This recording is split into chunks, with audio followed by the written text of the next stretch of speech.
नमस्कार, आप देख रहे हैं लाइव समीक्षा और आपके साथ मैं हूं अंजलि राम। पेश है उत्तराखंड की आज की खास खबर। आज 27 मार्च 2024 को लोकसभा चुनाव के लिए नामांकन का आखिरी दिन था। वहीं नैनीताल उधम सिंह नगर लोकसभा सीट पर बीजेपी के प्रत्याशी अजय भट्ट ने भी अपना नामांकन किया है। अजय भट्ट के नामांकन में मुख्यमंत्री धामी सहित कैबिनेट मंत्री सौरभ बहुगुणा और विधायक नैनीताल सरिता आर्य और रुद्रपुर विधायक शिव अरोरा रहे। देखिए, 500 लोकसभा के नामांकन आज आदरणीय अजय भट्ट जी के नामांकन से संपन्न हो गए हैं और 500 नामांकन में मैं स्वयं उपस्थित रहा हूं। उत्तराखंड के अंदर लोगों में अपार उत्साह है, उमंग है और 19 अप्रैल के दिन का समस्त उत्तराखंड वासी इंतजार कर रहे हैं। अभी हम होली में थे, 4 जून को जब रिजल्ट आएगा तो हम दिवाली मनाएंगे। हमारे अजय भट्ट जी और हमारे सभी 500 प्रत्याशी प्रचंड बहुमत से जीतेंगे। पिछले सारे रिकॉर्ड ध्वस्त होंगे। हमारे आदरणीय प्रधानमंत्री नरेंद्र मोदी जी तीसरी बार देश के प्रधानमंत्री के रूप में शपथ लेंगे, जो ऐतिहासिक। नामांकन के अंतिम दिन गढ़वा लोकसभा सीट से कांग्रेस प्रत्याशी गणेश गोदियाल ने नामांकन पत्र भरा। नामांकन के उपरांत गोदियाल ने कहा कि वे पहाड़ के व्यक्तियों की लड़ाई के लिए चुनाव मैदान में उतरे हैं। उन्होंने बिना नाम लिए हुए भाजपा पर निशाना साधते हुए कहा कि दूसरा जो व्यक्ति है वह बहुत दिग्गज दिल्ली का हो सकता है, लेकिन यहाँ का दिग्गज वही व्यक्ति होगा जो कठिन परिश्रम कर अपने परिवार का पालन पोषण कर रहा है। हम सबके सामने है भ्रष्टाचार अब एक संगठित रूप ले चुका है। पहली बार हम देख रहे हैं संगठित रूप से भ्रष्टाचार हो रहा है और सबसे बड़ी बात हमारे नौजवानों के साथ छल कपट हो रहा है। आज हम देखते हैं कि चाहे वो सरकारी उपक्रम हो, चाहे वो प्राइवेट संस्थान भी हो, हमारे हजारों नौजवान वहाँ अनुबंध के आधार पर नौकरी करते हैं। एक नौजवान जो अनुबंध के आधार पर नौकरी करता है उसको 12-14 हज़ार रुपये की तनख्वाह मिलती है, लेकिन वही अगर वो स्थायी नियुक्ति पा जाता है कहीं पर तो 35 से 40 हज़ार रुपये उसको मिलती है।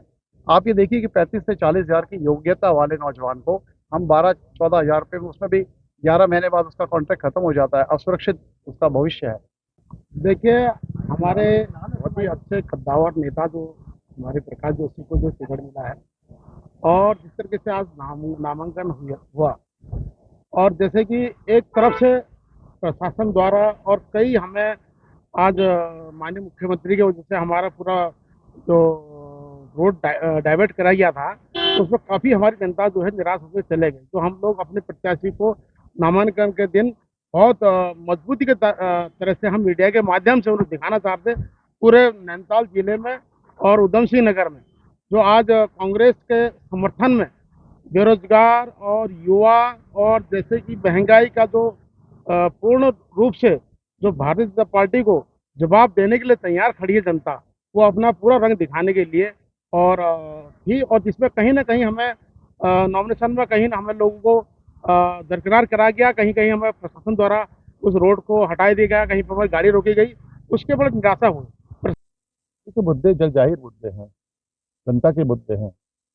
महंगाई बड़ा मुद्दा है, बेरोजगारी बड़ा मुद्दा है, भ्रष्टाचार मुद्दा है, पलायन मुद्दा है और जिस तरह से देश में एक माहौल बन चुका है, डर और भय का माहौल बन चुका है, देश में अराजकता का, देश के संविधान को खत्म करने की कोशिश हो रही है, देश को बांटा जा रहा है, देश में की जो संवैधानिक संस्थाएं हैं उनको कमजोर किया जा रहा है।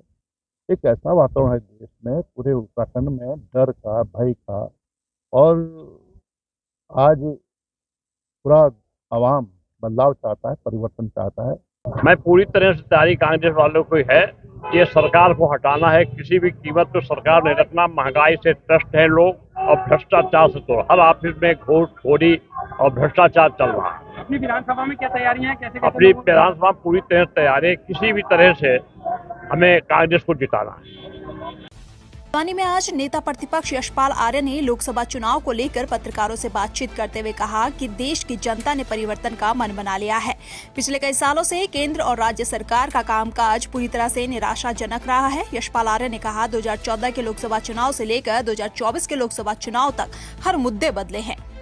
देखिए, बदलाव का, परिवर्तन का माहौल है और मेरा मानना है कि जनता परिवर्तन चाहती है। जिस तरह से इन पिछले वर्षों में केंद्र सरकार, राज्य सरकार का जो कार्यकाल रहा है निराशाजनक रहा है और जो मुद्दे हैं वो लगातार बदलते रहे, चाहे 2014 का चुनाव हो, चाहे 19 का चुनाव हो, और 24 में वो चुनावी मुद्दे पहले के सब गायब हो चुके हैं, नदारद हो चुके हैं। अब महंगाई बड़ा मुद्दा है, बेरोजगारी मुद्दा है, पलायन उत्तराखंड का बड़ा मुद्दा है, भ्रष्टाचार बड़ा मुद्दा है, कानूनी व्यवस्था बनाती हुई कानूनी व्यवस्था, जल जंगल ज़मीन को जिस तरह से प्राइवेट हैंड्स में दे दिया गया है, ये बड़ा मुद्दा है।